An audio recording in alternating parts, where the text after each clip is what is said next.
He's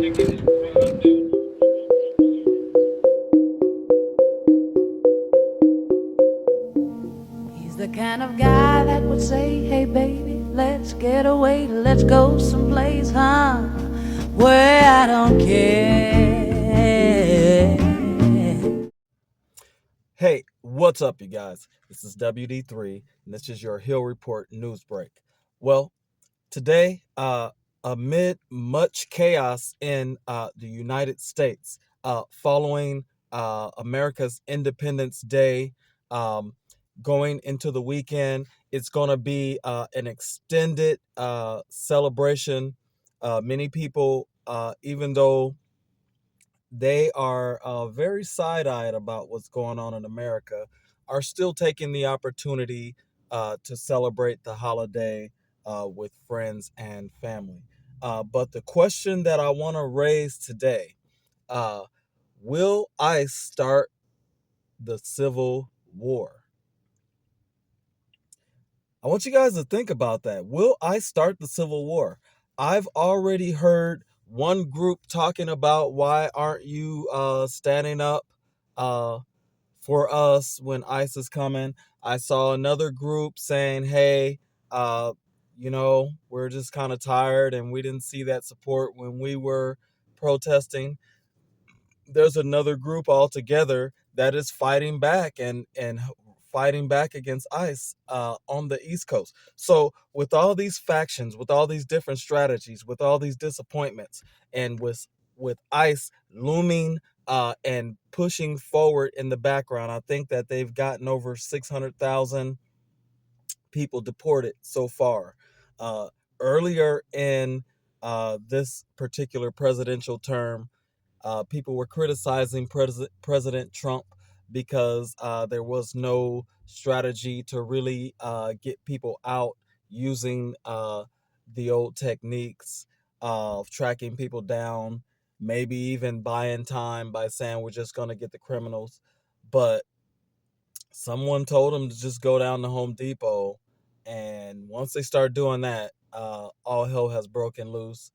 Maybe if you are disappointed that another group is not helping you, use the Haitian model, right? I mean, those guys seem to not really be asking others to help them. They seem to be helping themselves. So this is WD3. Stay tuned. I want to show you guys these clips, and still, I want you guys to leave comment.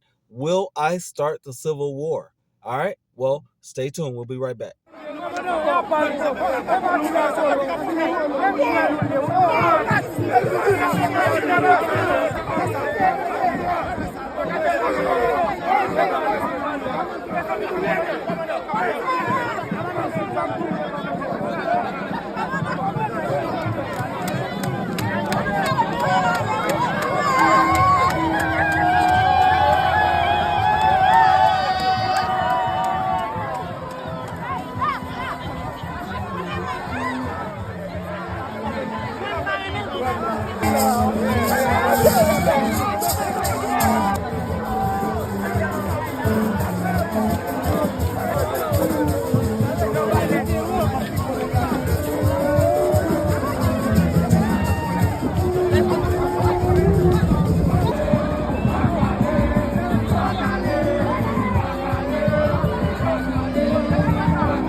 Chaos people are seeing online when they see these masked agents pull up in an unmarked vehicle in broad daylight or in the middle of the night, going to elementary schools, to churches, to work sites, to Home Depot, wherever, and just snatching people up, and they forever disappear. They want the resources to take that and export it to every community in the country and take that chaos and put it everywhere. And I don't like to mince my words about it, because it's not even mass deportation.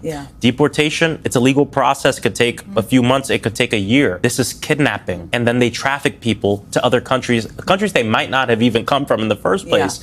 The majority of folks who have been here over 10 years, taxpayers, Americans, our neighbors, our friends, our family.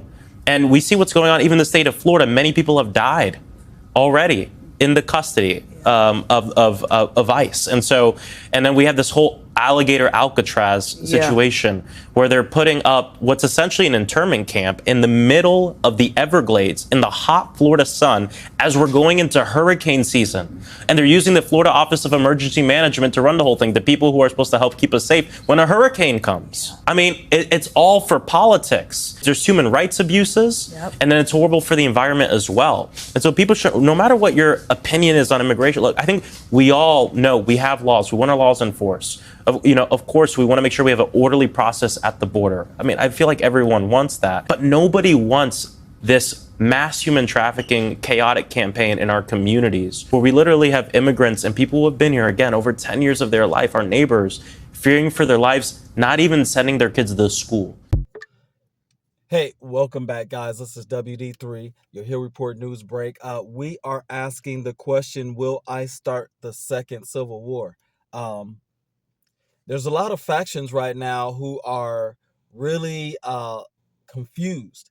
A lot of people are still holding on to the ideals that America really espouses about send me your this and that, and this is a place where find happiness and boom, boom, boom. Right now, the environment is if you are here illegally, you are not going to be able to go about your normal life. Even if ICE has not caught up to you, you are still dealing with the fear of ICE catching up to you, the embarrassment of being dragged off of your job,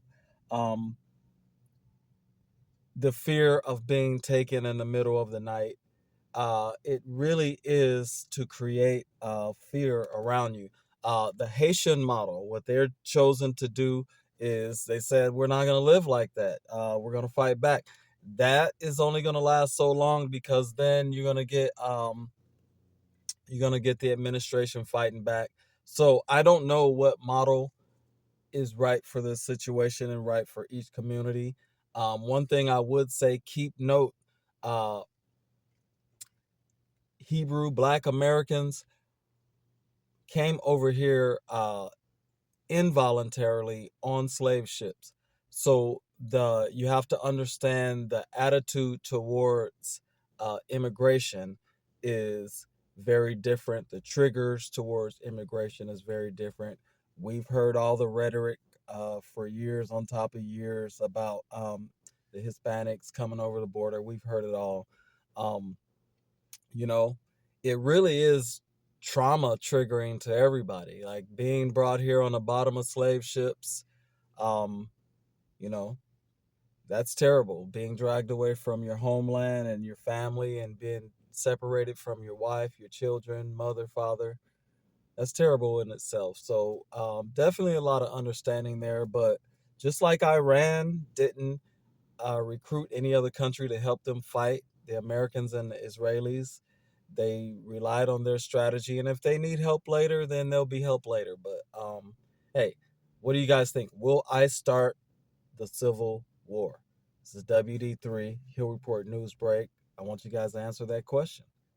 Thanks for your support. Love all you guys, and have a great Saturday.